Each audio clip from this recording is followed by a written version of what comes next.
నేను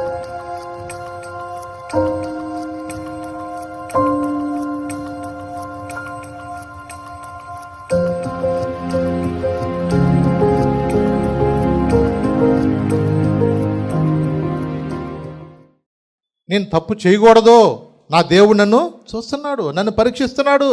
ఇక్కడ నా అన్నదమ్ములు ఎవరు లేకపోవచ్చు, నా తల్లిదండ్రులు ఇక్కడ ఎవరు లేకపోవచ్చు, నా వాళ్ళ ఎవడో తెలియక ఉండొచ్చు, నా యవ్వన బాలాన్ని బట్టి నా శరీరం తొందర చేయొచ్చేమో, కానీ పరిశుద్ధత లేకుండా నేను ఆయన్ను చూడలేను. పరిశుద్ధత లేకుండా నేను ఆయన దగ్గర వెళ్ళలేను. నన్ను పరీక్షిస్తున్నాడు దేవుడు. దేవుడు నా ఎడల ఉన్న ఉద్దేశాలు నెరవేర్చడానికి ఆయన రెడీగా ఉన్నప్పుడు సాతాను నన్ను ఎన్నో రకాలుగా నా మీద శోధన రప్పించవచ్చు. ఆఖరికి తీసుకెళ్ళి ఎక్కడ తీసారు తెలుసా? చెరసాల్లో పడేశారండి. చెరసాల్లో పడేసినా దేవుడు విడిచిపెట్టాడా? అక్కడ కూడా కొంతమంది కళల భావాలు చెప్తే వాళ్ళకు కూడా అర్థమైంది. అప్పటికీ అంటాడు ఆయన పానదాయకుడు అంటాడు, ఆ పానదాయకుడు అయ్యా నేను వెళ్తామే, నేను తీసుకొస్తాను బయటికి అంటాడు, కానీ మర్చిపోయాడు.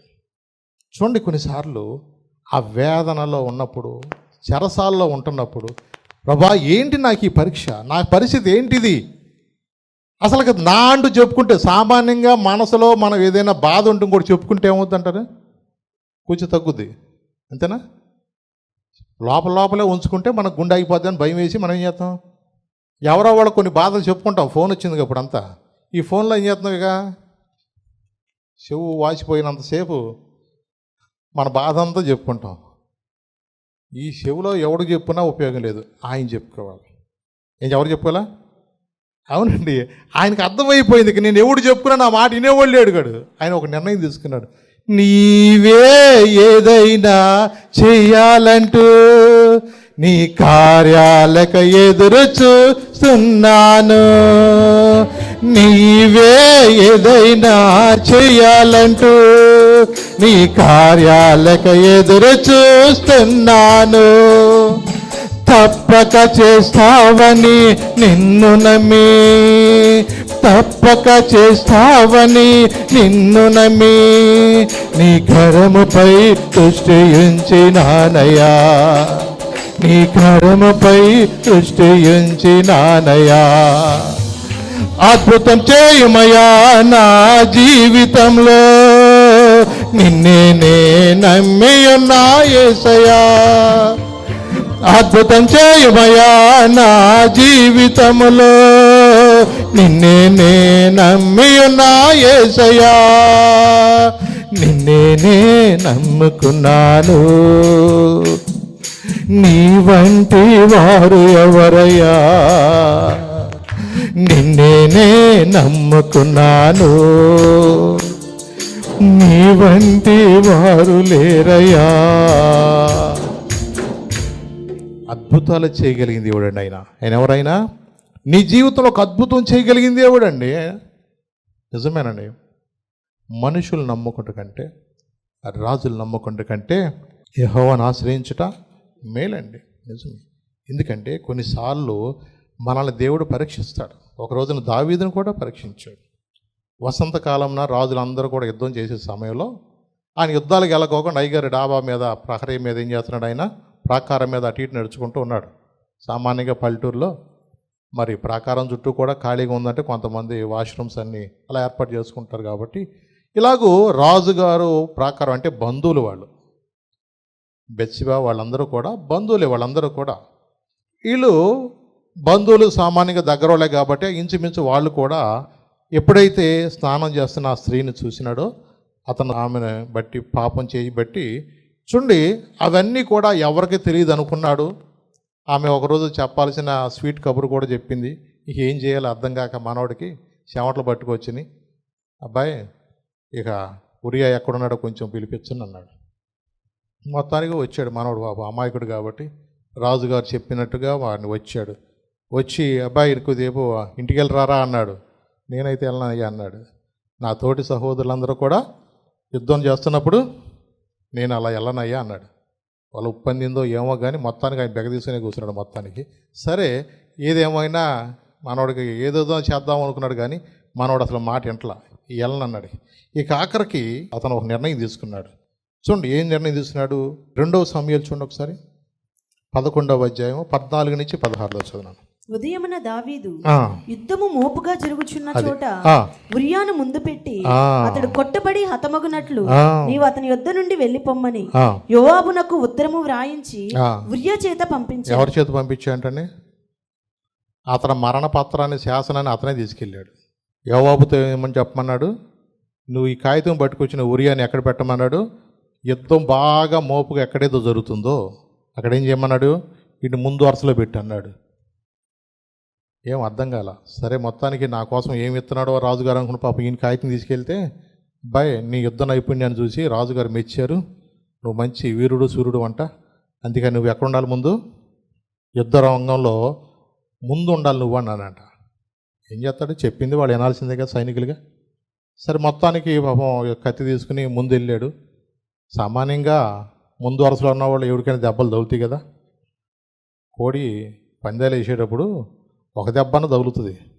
పిల్లలు కొట్టుకున్నారంటే చెప్పండి, ఒక దెబ్బన తగలకుండా ఉంటుంది ఎదుటోడికి. ఇలాగే కొన్నిసార్లు ముందు వరుసలో ఉన్నాడు, ఎప్పుడైతే కత్తి దెబ్బకి చచ్చిపోయాడు. ఈ కౌరు వచ్చింది ఆయనకి. ఆఖరికి ఏమన్నాడంటే, యుద్ధంలో ఉన్నాడు కాబట్టి కత్తి ఒకసారి అటు పడొచ్చంట, ఒకసారి ఇటు పడొచ్చంట. తెలిసి చేశాడా తెలవ చేశాడా చెప్పండి. తెలిసి చేశాడు. తెలిసి చేసిన తర్వాత చూడండి ఈయన అనుకున్నాడు, చేతులు కడుక్కున్నాడు. ఈరోజున చాలామంది అదే స్పాట్లు పెట్టేయటం, చంపేయటం, చంపేసిన తర్వాత ఇక ఎవడికి తెలవదులే అనుకుని భర్తలు భార్యలను చంపేస్తున్నారు, భార్యలు భర్తలు చంపేస్తున్నారు. మొత్తానికి ఆల్మోస్ట్ ఇక మనకంటూ తెలియదు అనుకున్న అవసరమైతే పిల్లలను కూడా చంపేస్తున్నారు. ఇది లోకంలో సహజంగానే జరుగుతుంది. ఇదేం పెద్ద దాపరికం ఏమి కాదు. ఇవాళ సమాజంలో జరుగుతున్న పరిస్థితి అలా ఉంది. కానీ దొరకటమే. ఎంతటోళ్ళైనా సరే దొరుకుతున్నారు. ఎందుకంటే మన పరిశీలించడానికి అడుగడుగున సీసీటీవీలు ఉన్నాయి. దేవుని కళ్ళ నుండి ఎవడన్నా తప్పుకోగలుగుతాడా? ఒకవేళ ఈ లోకంలో ఏమైనా సీసీటీవీ నిన్ను గుర్తించలేకపోవచ్చేమో. 12వ అధ్యాయం చూడండి ఒకసారి, మొదట వచ్చిన చదువు. కావున యెహోవా నాతానును దావీదు నొద్దకు పంపెను. నాతానును ఎక్కడ పంపించాడు? ఎందుకు పంపించాడు? ఈరోజు వాక్యాన్ని మన యొద్దకు ఎందుకు పంపించాడు? మన నిన్ను పరిశీలించడానికి, నిన్ను పరీక్షించడానికి, నీ హృదయ అంతరంగంలో ఏ దోషం ఉందో అది నీతో పరిశీలనగా దేవుడు మాట్లాడతాడు. నీ జీవితంలో ఎవరికి తెలియదు అనుకుని ఒకవేళ నువ్వు అనుకోవచ్చేమో, కానీ నీ హృదయ అంతరంగాలు ఎరిగిన దేవుడు ఆయన. మనుషులు పైవాటినే చూస్తారు, దేవుడు ఏం చూస్తాడు? నీ హృదయ అంతరంగాలు చూసే దేవుడు అండి ఆయన. ఈ లోకములో ప్రతి ఒక్కరిని కూడా ఆయన పరీక్షించే దేవుడు అండి ఆయన. చూసారా? ఆయన ఏమన్నాడంటే అక్కడ నాతాను దావీదుకు పంపిస్తే, ఆయన మరి రాజుగారు కాబట్టి పాపం నాతాను ప్రవక్త కొంచెం స్టోరీ లాగా చెప్పుకుంటూ వచ్చాడు. అబ్బాయి ఒకరికి 100 గొర్రెలు ఉన్నాయంట, ఇంకొకరికేమో ఒకే గొర్రె ఉందంట. ఈ యొక్క మరి 100 గొర్రెలు ఉన్నవాడు ఇంటికి ఏమో చుట్టాలు ఇచ్చారు. సామాన్యంగా ఎవరింటి చుట్టాలు వస్తారు చెప్పండి? చెరువులోనే నీళ్లు ఉంటేనే కదా కప్పలు వచ్చేది, బెల్లం ఉన్న చోట గేగలు వచ్చేది. మన దగ్గర రూపాయి ఉన్నప్పుడే చుట్టాలు వస్తారు. చూడండి, కొన్నిసార్లు పరీక్షిస్తాడు దేవుడు. నువ్వు ఎలాగున్నావో, నీ అంతరంగం ఎలాగుందో, నువ్వు రూమ్లో ఉన్నప్పుడు, నువ్వు గదిలో ఉన్నప్పుడు ఎలా ఉంటున్నావో, నీ పనికి వెళ్ళినప్పుడు నువ్వు ఎలా ఉంటున్నావో, నువ్వు ఆఫీసులో ఉన్నప్పుడు ఎలా ఉంటున్నావో నిన్ను పరీక్షిస్తాడు. దావీదు నొద్దకు నాతాను పంపిస్తే ఒక చిన్న స్టోరీ చెప్పాడు అక్కడంతా కూడా. 100 గొర్రెలు ఉన్నవాడికి బంధువులు వస్తే అంట, ఆ బంధువుని ఆయత్తపరచడానికి, సంతోషపరచడానికంట వీడి గొర్రెల్లో ఒక గొర్రె కూడా తీసుకోకుండా ఒంటరిగా జాగ్రత్తగా పెంచుకుంటున్నా. అలాగే నిన్న మార్కెట్లో కూడా ఒక మంచి పొట్టేలు తీసుకెళ్ళి పాపం అమ్మేస్తే అది వాడు పాపం తీసుకుని వాడు తాడు కట్టేసుకుని వాడు డబ్బులు ఇచ్చేసాడు. ఆ గొర్రె బాధ చూడాలా, ఆడి దగ్గరికి మళ్ళా పరిగెత్తుకెళ్ళి మేంట పాపం ఆడి దగ్గర 2 చేతులు ఎట్టి తీసి ఏడిచేస్తుంది. ఈడికి కళ్ళం నీళ్ళు వచ్చేస్తున్నాయి. ఇప్పుడు దాన్ని దేనికి ఇస్తున్నాడు? కటింగ్ కోసం అమ్మేశాడు. బాగా మేపాడు, రకరకాల అన్ని మంచి మంచి ఫుడ్ పెట్టాడు దానికి. ఇంత ప్రేమగా చూసుకున్నాడు. ఇప్పుడు నా ఓనర్ గారు ఏం చేస్తున్నాడు? నన్ను వండుకు తింటాకి నన్ను పంపించేస్తున్నాడా, ఇదేనా అన్నట్టుగా అది పాపం ఎంత బాధతో పాపం పోయి అన్నకాలు వెళ్ళి ఎడుతూ ఉంటుంటే ఆడు కళ్ళనీళ్ళు తుడుచుకోలేక ఏం చేయాలో అర్థం కావట్లేదు. నిజమేనండి. మన ఇంట్లో ఉన్న కోడిని కూడా కొన్నిసార్లు కొయ్యబుద్ధి కాదు. పిల్లలు కొన్నిసార్లు కోసుకు తిందామన్నా సరే పిల్లలు ఏమంటారు, వద్దమ్మా బయట వెళ్ళి చికెన్ అని తేగానే ఇది నాకు బాగుంది ఇష్టం అంటూ ఉంటారంటే. ఇంట్లో ఏదైనా సరే నీ పెట్స్ ఏదైనా కొంచెం బాగోపోతే కూడా నువ్వు ఎలా ఉంటుంది తెలుసా, నీ మనసు చాలా నిజమేనండి. వాటిని అలా ప్రేమగా చూసుకుంటారు. మన కంగారును కూడా తీసుకెళ్తుంది ఏరోప్లేన్లో. అది బ్యాగ్ దగ్గర ఇచ్చుకొచ్చేసింది. నా సూట్ ఎక్కడన్నా గిట్ట చూస్తుంది, అది చూస్తుంటే. అంటే చూడండి, ఫారెన్లో పెట్స్ని బాగా వాళ్ళు అన్నీ చూస్తారు. అలాగ వాళ్ళు అన్ని విషయాల్లో కూడా వాళ్ళ మనసు అలా ఉంటుంది. ఎందుకంటే ఫారిన్ కంట్రీస్లో ఇప్పుడు అర్థమైంది ఏంటంటే 18 సంవత్సరాలు రాగానే ఎవడు ఇష్టం వాడిదన్నట్టుగా ఎగిరిపోతున్నారు. పిల్లలు ఉండరు. మనకలాగా 25 ఏళ్ళు వచ్చేదాకా ఆడికి అన్ని కట్టి ఆడికి అన్ని వండి పెట్టి నేనైనా కాఫీ తాగినా అని ఎవడు ఉంటారు అక్కడ. మన దేశంలో ఆడికి పెళ్ళి అయినా కూడా కూర్చోబెట్టి పెడుతున్నారు ఆడికి. ఎవరో మరి మన దేశం సాంప్రదాయం అట్ట ఉందండి. ఇతర దేశాల్లో అట్ట లేదండి. ఇతర దేశాల్లో వాళ్ళకి లేదు. ఇక ఒక చోట ఉన్నా సరే వాళ్ళు ఎలా ఉంటుంది తెలుసా, ఇప్పుడు అద్దె తీసుకున్నారు అనుకోండి, అక్క తమ్ముడు ఉన్నారా, అక్క తమ్ముడు ఉంటే మనం ఏమనుకుంటాం, మా అక్క ఉండొద్దులే అనుకుంటామా? మనకైతే గ్యారంటీగా అక్క ఉండదు అక్కడ. అక్క వంట అక్కదే, అక్క రూమ్ అక్కదే, అక్క అద్దె కట్టుకునేది అక్క అద్దె కట్టుకుంటుంది. ఈడేం చేస్తాడు మరి, ఈడు పని ఈడు చేసుకోవాల్సిందే, ఈడు అద్దె ఈడు కట్టుకోవాల్సిందే, ఈడు వంట ఈడు చేసుకోవాల్సిందే. ఒకవేళ వాడు చోట ఉన్నా 18 సంవత్సరాలు వచ్చిన తర్వాత ఎవడిక మనం ఉండరు ఇక్కడ. ఎవడు బతికాడు బతకాల్సిందే. వాడు వెళ్ళి ఎప్పుడైనా చుట్టం చూపుకి వచ్చి ఎట్టున్నామని కనపడి వెళ్తాం తప్ప. ఎందుకంటే అక్కడ ఒక కల్చర్ ఉంది.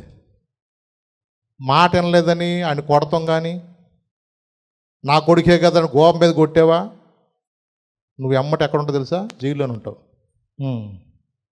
మన పిల్లలు మనం కొట్టకూడదు, మన పిల్లలు మన దగ్గర అరవకూడదు. నేను కష్టపడి పెంచానని ఒక ఆవేశం ఇక్కడి నుంచి అక్కడికి వెళ్ళాక అలా గోపం మీద కొట్టావనుకో, నువ్వు మళ్ళీ ఎప్పుడు రావేక బయటికి. అలాంటి కల్చర్ అక్కడ. చూడండి కొన్నిసార్లు అందుకని ఎంత ప్రేమగా చూసుకున్న ఒంటరిగా ఉన్న ఆ మేకపిల్లని తీసుకెళ్ళి అంటే ఏం చేశాడంట, వాడు బంధువుల కోసం ఆయత్తి చేశాడంట. అలాంటివాడు నా రాజ్యంలో ఉన్నాడా? అలాంటివాడు నా రాజ్యంలో ఉన్నాడా? నిశ్చయముగా వాడు ఎవడో తెలుసా, మరణపాత్రుడు అన్నాడు. ఏమన్నాడు? అలాంటివాడు గ్యారంటీగా చావాల్సిందని, ఉంచడానికి లేదు, బతకడానికి లేదు అన్నాడు. అంతే. అమ్మటి అన్నాడు ఆ మనుషుడు, నీవే. చిలక ఎగిరిపోయింది. ఇటు తిరిగి వచ్చాడు రా బాబు, మొత్తాన్ని నాకే పెట్టాడు అనుకున్నాడు. ఇక ఇట్టయితే నేను ఎట్లా తీర్పు తీసేవాడు కాదుగా అనుకున్నాడు ఆయన. ఏం చేయాలో అర్థం కాల. చూడండి అప్పుడు ఒక మాట అంటున్నాడు, చూసారా? 12వ అధ్యాయం 10వ వచనం చదువును ఒకసారి. నీవు నన్ను లక్ష్యము చేయక ఉరియా భార్యను నీకు భార్యగనట్లు తీసుకొనినందున నీ ఇంటి వారికి సదాకాలం యుద్ధము కలుగును. నీ ఇంటి వారికి ఏం జరుగుతాయి? సదాకాలం ఏం జరుగుతాయి? యుద్ధాలే. నిజమే. ఎందుకంటే నువ్వు రహస్యముగా చేసావు. ఇది ఎవరికి తెలియదు అనుకుంటావు. ఆకాశము నుండి నరులందరినీ పరిశీలించేవాడు ఒక ఆయన ఉన్నాడు. జాగ్రత్త. నువ్వేం చేస్తున్నావో, నువ్వు ఎలా ఉంటున్నావో, నీ ప్రతి గమనాన్ని కూడా ఆయన చూస్తున్నాడు. మనకు పైన కొన్ని శాటిలైట్స్ ఉన్నాయి తెలుసా? ఇప్పుడు ఆ శాటిలైట్స్ ద్వారానే మనం ఫోన్స్ మాట్లాడుకోవాలన్నా ఏది చేయాలన్నా మనకు ఆ శాటిలైట్స్ ద్వారానే అవుతున్నాయి. అంటే చూడండి ఎంత క్విక్గా మన సమాచారం అన్నీ చేరేస్తున్నాయి. నువ్వు ఏ దేశంలో ఉన్న వ్యక్తినైనా, ఎంత దూరంలో ఉన్న వ్యక్తివైనా అవన్నీ కూడా మనం వెంటనే మనం మాట్లాడగలుగుతున్నాం అంటే అవి శాటిలైట్స్ ద్వారానే. అలాగే భూమి మీద కూడా ఏమేమి జరుగుతున్నాయో అవన్నీ కూడా ఏం చేస్తున్నారు, పైనుంచి పరీక్షిస్తున్నారు. ఉగ్రవాదులు ఎక్కడుంటున్నారో పరీక్షిస్తున్నారు, నక్సలైట్లు ఎక్కడుంటున్నారో పరీక్షిస్తున్నారు. భూమి మీద ఎక్కడ ఏ ప్రాంతంలో రోడ్లు అనువుగా ఉంటాయో, ఏ ప్రాంతానికి మనం స్ట్రైట్ లైన్గా వేసుకోవాలో, ఎక్కడికి రైల్వే ట్రాక్ కరెక్ట్గా వేయాలో శాటిలైట్ పిక్చర్ని బట్టి వాళ్ళు రోడ్లు వేయాలన్నా ఏది చేయాలన్నా అన్నీ కూడా పైనుంచి పరీక్షించి గమనిస్తూ ఉంటారు. మనకేం కనపడదు, ఎదురుగా ఉన్నది. కానీ ఆకాశంలో నుంచి ఏం కనపడుతుంది? మొత్తం కనపడుతుంది. నీకు ఎక్కడ ఏ ఊరు, ఏ గ్రామం, ఏ ఇల్లు, నీ ఇల్లు కూడా నువ్వు చూసుకోవచ్చు శాటిలైట్లో కూడా. నిజమే. అంటే మనల్ని పరీక్షిస్తున్నారు. ఎవరో ఒకరు పరీక్షిస్తున్నారు, నిన్ను గమనిస్తున్నారు. అందుకనే పైనుంచి ఇజ్రాయెల్ వాళ్ళు గాజా మీద యుద్ధం చేసేటప్పుడు ఎక్కడ ఎవరు ఏ కారులు వెళ్తున్నారు, ఎలా వెళ్తున్నారో చూసి దాన్ని పరీక్షించి పరిశోధించి వాళ్ళ మీద బాంబులు అలా వేస్తున్నారు వాళ్ళు. 12వ అధ్యాయం ఆఖరి వచనం. అయితే ఈ కార్యం వలన యెహోవాను దూషించుటకు ఆయన శత్రువులకు గొప్ప హేతును కలుగు చేసావు. పుట్టిన బిడ్డ నిశ్చయముగా చచ్చిపోనని. నిజమే, దేవుని నామానికి అవమానం. దావీదును బట్టి దేవుడు ఎంత సంతోషించాడో ఇవాళ దావీదును బట్టి దేవుడు ఏం చేస్తాడు తెలుసా? తలకాయ దించుకోవాల్సి వచ్చింది. అవునండి, దేవుని నామానికి మనం అవమానకరంగా ఉంటున్నామా? దేవుని నామానికి మహిమ తెచ్చే వరకు ఉంటున్నామా? నిన్ను పిలుచుకొని, నిన్ను ఏర్పరచుకొని, ఆయన కుమారుడిగా, ఆయన కుమార్తెగా నిన్ను రక్షించుకొని, నీకు వాక్యాన్ని ఇచ్చి నిన్ను హెచ్చరిక చేసింది ఎందుకో తెలుసా? నువ్వు ఆయన యొక్క ప్రతినిధిగా నువ్వు ఉండాలని, ఆయన స్వరూపముగా నువ్వు ఉండాలని, ఆయన కొరకు నువ్వు జీవించాలని దేవుడు నన్ను కాపాడాడు, బ్రతికించాడు. మరి మనం ఏం చేస్తున్నాం ఈ రోజున? తర్వాత చెప్పిన తర్వాత 51వ కీర్తన ఉంటుంది. ఆ 51వ కీర్తన అంతా కూడా పశ్చాత్తాపడుతూ రాశాడు అక్కడ. దేవా, నీ కృప చొప్పున నన్ను, నీ వాత్సల్య బాహుళ్యం చొప్పున నా అతిక్రమం నన్ను, నా దోషం పోవునట్లు నన్ను ఏం చేయాలయ్యా? నిజమేనండి, కొన్నిసార్లు అంటాడు ఆయన, నా పరుపు తేలియాడుతుంది అన్నాడు ఆయన. ఏం చేస్తుందట? ఎంత పశ్చాత్తాపడ్డాడు. తర్వాత ఒక చోట అంటాడు దేవుడు, ఈ బెత్షెబా విషయంలో తప్పంట, దావీదు ఎక్కడ పొరపాటు చేయలేదు. నిజమేనండి, ఆయనకి అర్థమైపోయింది. ఇక దేవుడు నన్ను చూస్తున్నాడన్న సంగతి అర్థమైపోయింది. నా దగ్గరకు నా తన ప్రవక్తను పంపించి నన్ను పరీక్షించి, నన్ను పరిశోధించి, నన్ను హెచ్చరించడానికి దేవుడు ప్రవక్తను పంపించినప్పుడు నేను ఇంకెలా ఉండాలో నాకు అర్థమైపోయిందంటూ 139వ కీర్తన రాశాడు. 139వ కీర్తనలో ఏముంది? ఒకసారి చదవండి ఒకసారి. యెహోవా, నీవు నన్ను పరిశోధించి తెలుసుకొని ఉన్నావు. నేను కూర్చునుట, నేను లేచుట నీకు తెలియను. నాకు తలంపు పుట్టక మునిపే నీవు నా మనసు గ్రహించుచున్నావు.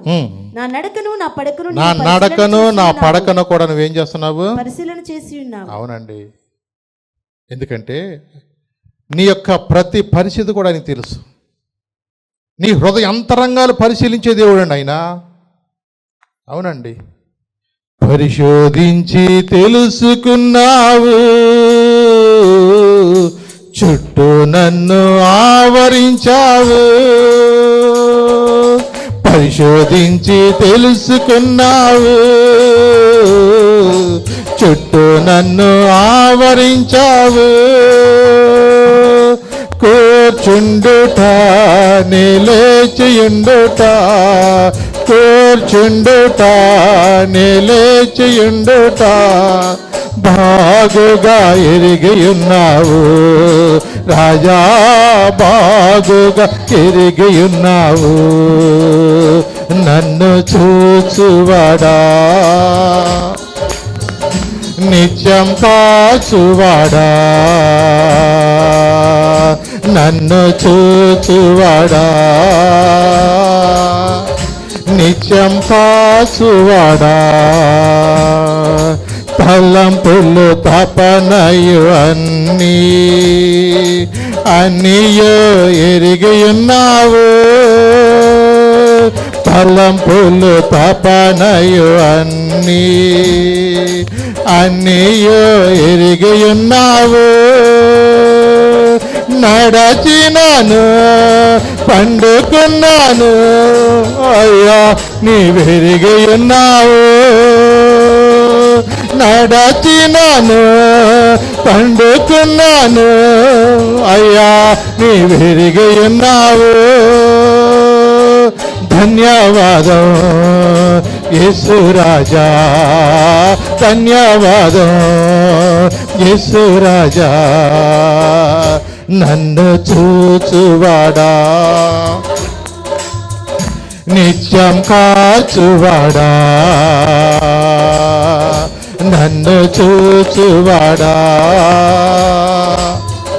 నిత్యం కాచువాడా. అవునండి, ఆయన నిన్ను పరిశోధించి తెలుసుకునే దేవుడు అండి ఆయన. నీ హృదయాంతరంగాలు కూడా పరిశోధించే దేవుడు అండి ఆయన. ఆయన కండ్ల నుండి మనం ఎవరం కూడా మనము తప్పుకోలేమండి. నిజంగా దావీదుకి అర్థమైపోయింది. ఈ రోజున మన జీవితంలో కూడా మనం ఒకటి గమనించాలి. ఎందుకంటే నీ హృదయాలు పరీక్షించే దేవుడు, నీ హృదయాంతరంగాలు కూడా ఎరిగిన దేవుడు. ఆయన కనుదృష్టి నుండి మనం ఎవ్వరము బోధించుచున్న నేను కూడా ఎవ్వరు తప్పుకోలేము. ఎందుకంటే వాని క్రియలు చొప్పున మనం ఆయన ఎదుట రేపు నిలబడినప్పుడు బలా నమ్మకమైన దాసుడు అంటాడా, చెడ్డ దాసుడు అంటాడా, అది మనము ఎరిగి ఉండి మనం గమనించుకోవాలి. నిజమే, నిజంగా అబ్రహాము తన చేతులతో తన బిడ్డను చంపటానికి చాలా అది కష్టము, అది ఏ తండ్రి కూడా చేయలేని పని కూడా. నిజమేనండి. 22:10 కూడా చూద్దాం ఒకసారి. అప్పుడు అబ్రహాము తన కుమారుని వధించుటకు తన చెయ్యి చాపి కత్తి పట్టుకునగా యెహోవా దూత పరలోకము నుండి అబ్రహామా అబ్రహామా అని అతని పిలిచెను. అందుకతడు చిత్తము ప్రభువా అనెను. అప్పుడతడు ఆయన ఆ చిన్నవాని మీద చెయ్యి వేయకుము, అతని ఏమీ చేయకుము, నీకు ఒక్కడైయున్నా నీ కుమారు నాకే వినదీయలేదు గనుక నీవు దేవునికి భయపడి వాడవని ఇందువలన నాకు కనబడుచున్నదనెను. కత్తెలా ఎత్తేసాడంతే. మనవను పట్టుకున్నాడు. సామాన్యంగా 12 సంవత్సరాల పిల్లవాడు అసలు దొరకడు. నాకు అర్థమైపోయింది నీ సంగతిని. ఎవడికాడు ముందు పారిపోయాడు. ఆడానికల్ ముసలాయన ఏం పరిగెత్తాడు. కానీ ఇస్సాకు విధేయుడు అన్నాడు. ఎలా ఉన్నంట విధేయత కలిగి అన్నాడు. నా తండ్రి ఏది చేసినా నాకు తెలుసు అని విధేయత చూపించాడు. 2 కాళ్ళు చేతులు అలా కట్టేసి ఆ కట్టెల మీద అలా పెట్టాడు. దహన బలి కోసం సిద్ధం చేసినప్పుడు ఆ కత్తి ఎప్పుడైతే కుమారుడికి అలా ఎత్తాడో వెంటనే ఆకాశం ఏమన్నా, అబ్రహామా అబ్రహామా నీకు ఒక్కడయున్న నీ కుమారుని మీద నీ చేయి వేయకుము, ఎందుకంటే నీవు దేవునికి భయపడేవాడవని ఇందువల్ల నాకు కనబడుతుంది. అంటే నువ్వు నాకు విధేయత చూపిస్తున్నావా లేదా అని నేను నిన్ను పరిశోధిస్తున్నాను, నిన్ను పరీక్షిస్తున్నాను. నువ్వు నాకు లోబడుతున్నావా లేదా, నా మాట వింటున్నావా లేదా అని ఆయన నేను పరీక్షిస్తున్నానని దేవుడు వెంటనే ఆ పన్ను చేయబాక అన్నాడు. ఏమన్నాడు తెలుసా తర్వాత? అప్పుడు అబ్రాహాము కన్నులెత్తి చూడగా పొదలో కొమ్ములు తగులుకొని ఒక పొట్టేలు వెనక తట్టున కనబడిన. అబ్రహాం వెళ్ళి ఆ పొట్టేలును పట్టుకొని తన కుమారునికి మారుగా పెట్టి దహన బలిగా అర్పించాను అనుంది. ఈ పొట్టేళ్ళు ఎవరు తీసుకొచ్చారండి? కొన్నిసార్లు మనం అనుకోవచ్చు, కానీ దేవుడే కొన్నిసార్లు వీళ్ళు ఒక పక్క నుంచి వాళ్ళు వెళతా ఉంటుంటే ఇంకో పక్క నుంచి పొట్టేళ్ళను కూడా దేవుడు ఏం చేసి ఉంటాడు, దాన్ని ఇంకో పక్క నుంచి సిద్ధం చేసి ఉంటాడు దాన్ని. నిజమేనండి. కుమారుని ఎప్పుడైతే విడిపించాడో ఆ పొట్టేలు ఏమైందో తెలుసా? దహన బలి అయిపోయింది అక్కడ. ఆ స్థానంలో ఇస్సాకు స్థానంలో ఇప్పుడు ఎవరు వచ్చారు? పొట్టేలు వచ్చింది. ఇప్పుడు బలి అవ్వాల్సిన స్థానంలో, నీవు నేను ఉండవలసిన స్థానంలో ఎవరు వచ్చారు అనుకున్నారు? యేసయ్య మన కొరకు ఆయన సిలువలో మరణించారు. ఎందుకంటే ఆయన మన కొరకు ఆయన మరణించారు, మన పాపముల కొరకు ఆయన మరణించారు. నిజమే. ఇంత గొప్ప కార్యము దేవుడు నీ ఎడల నా ఎడల జరిగించాడండి. ఇదే మరి అబ్రహామును పరీక్షల్లో నిలబడినందుకు దేవుడు నిజంగా ఈ అబ్రహామును బట్టి ఎంతో సంతోషించినందుకు మన ముస్లిం సహోదరులందరూ కూడా బక్రీద్ పండగ చేసుకుంటారు. ఏ పండగ అది? బక్రీద్. సెలవు వచ్చింది అనుకున్నారు, కానీ బక్రీద్ ఎందుకు మాకు సెలవు వచ్చిందో కొంతమంది తెలియదు. బక్రీద్ అంటే బక్రాకా ఈద్. ఇది బక్రాకా ఈద్ అంటే చూడండి, అలాగూ ఆ దినమందు మేకలు కానీ గొర్రెలు కానీ ఏం చేస్తారు? వాళ్ళు వధిస్తున్నారు. అంటే యేసు ప్రభుని గురించి ఏం రాయబడి తెలుసా? లోక పాపములను మోసుకొని పోవు దేవుని యొక్క గొర్రె పిల్ల. ఎందుకంటే మనము అనుభవించవలసిన శిక్షను ఆయన తన మీద వేసుకున్నాడు. ఎందుకంటే మన పాపము నుండి మనల్ని విడిపించడానికి, మన మీద ఉన్న శాపం నుంచి విడిపించడానికి, తరతరాలు మన మీద ఉన్న ఆ శాపను ఆయన విడిపించడానికి ఆయనే మన కొరకు ఏం చేశాడు తెలుసా? ఆయన బలి అయిపోయాడు. అవునండి. ఈ రోజున దేవుడు నిన్ను విడిపించేది ఎందుకో తెలుసా? ఆయన ఏమన్నాడు తెలుసా? మన పాపం మనం ఒప్పుకునేలా ఆయన నమ్మదగినవాడు, నీతిమంతుడు కనుక మన పాపంలో క్షమించి సమస్త దుర్నీతి నుండి కూడా ఆయన ఏం చేస్తాడు? మనల్ని పవిత్రులుగా అయినా చేస్తాడు. కాబట్టి మనలో పరీక్షలో ఉన్నాము. ఏ విధంగా ఎలా ఉన్నాము? పరీక్షలో ఉన్నాం. ఒక్కసారి మాట చూడండి, పేతురు పత్రిక మొదటి అధ్యాయం 7వ వచనం చూడండి. అక్కడ ఒక బంగారాన్ని కూడా ఎలా పరీక్షిస్తారో అలాగూ మనం పరీక్షించబడతా ఉండదు. అక్కడ నశించిపోవు సువర్ణము అగ్ని పరీక్ష వలన శుద్ధపరచబడుచున్నది కదా, అగ్ని పరీక్ష వలన శుద్ధపరచబడుచున్నది కదా, దానికంటే అమూల్యమైన మీ విశ్వాసము ఈ శోధనల చేత పరీక్షకు నిలిచినదై యేసుక్రీస్తు ప్రత్యక్షమైనప్పుడు మీకు మెప్పును మహిమయు ఘనతకు కలుగుటకు కారణమగును. ఒక బంగారాన్ని మనం ఎలాగైతే పరీక్షిస్తామో అగ్ని చేత, ఈ లోకంలో కొన్నిసార్లు నిన్ను కూడా దేవుడు ఏం చేస్తాడంట, నీ విశ్వాసానికి ఒక పరీక్ష. దేనికి పరీక్ష? నీ విశ్వాసానికి పరీక్ష కొన్నిసార్లు పెడతాడు మనకి. మనం దేవుని మీద ఆధారపడతామా, మనుషుల మీద ఆధారపడతామా? అర్థమైందా? కొన్నిసార్లు కొన్ని సంఘటనలు బట్టి మనము మన విశ్వాసాన్ని ఉపయోగించుకోవాలా. ఎవరైనా వచ్చినప్పుడు ఓటుకు ఒకవేళ 5,000 తీసుకో అన్నారు అనుకోండి, అది నీ విశ్వాసానికి ఏంటిది? పరీక్ష. దేవుడు నన్ను కాపాడుతాడు, నా ఓటు నేను నమ్ముకోలేనని ఏం చేయాలి? నువ్వు దాన్ని నిలబడగలగాలి. నువ్వు ఏం చేయాలి? నువ్వు అది నీకు పరీక్ష. అర్థమైందా? అలాగూ కొన్నిసార్లు ఏమవుతుందంటే, నీకు డబ్బును ఆశ చూపించి నిన్ను ఎలాగైనా సరే లోపరుచుకోవాలని చూసినప్పుడు నీకు ఒక పరీక్ష. అది లొంగిపోకూడదు మనం ఎక్కడా కూడా. ఏదో రకరకాలుగా నిన్ను ఉంటారు చాలామంది కూడా. ఈరోజున చాలామంది కూడా అలాగే మోసపోతున్నారు. నెలలో నీకు డబ్బులు వచ్చేస్తాయి అనుకుంటే కొంతమంది ఏం చేస్తున్నారు, ఇంట్లో చెప్పా పెట్టకుండా కొంతమంది డబ్బులు కడుతున్నారు. ఆ 4 రోజులకి ఏం చేస్తున్నాడు, ఆడు మొత్తం వెళ్ళిపోతున్నాడు అసలు. అంటే కొన్నిసార్లు మనం ఎవరిని నమ్ముతున్నాం? మోసగాళ్ళు నమ్ముతున్నారు ఈ రోజున. చూడండి, అందుకనే నీ విశ్వాసానికి ఏం పెడతాడు? నీకు పరీక్ష పెడతాడు దేవుడు. ఈ పరీక్షలో గనక నువ్వు అబ్రహాములు నిలబడ్డావు అనుకో, దేవుడు ఏమన్నాడు చూడండి అక్కడ, యేసుక్రీస్తు ప్రత్యక్షమైనప్పుడు మీకు మెప్పును మహిమయు ఘనతకు కలుగుటకు కారణమగును. దావీదుని పరీక్షించాడా లేదా? యోబు గారిని పరీక్షించాడా లేదా? అబ్రహామును పరీక్షించాడా లేదా? దానియేలుని పరీక్షించాడా లేదా?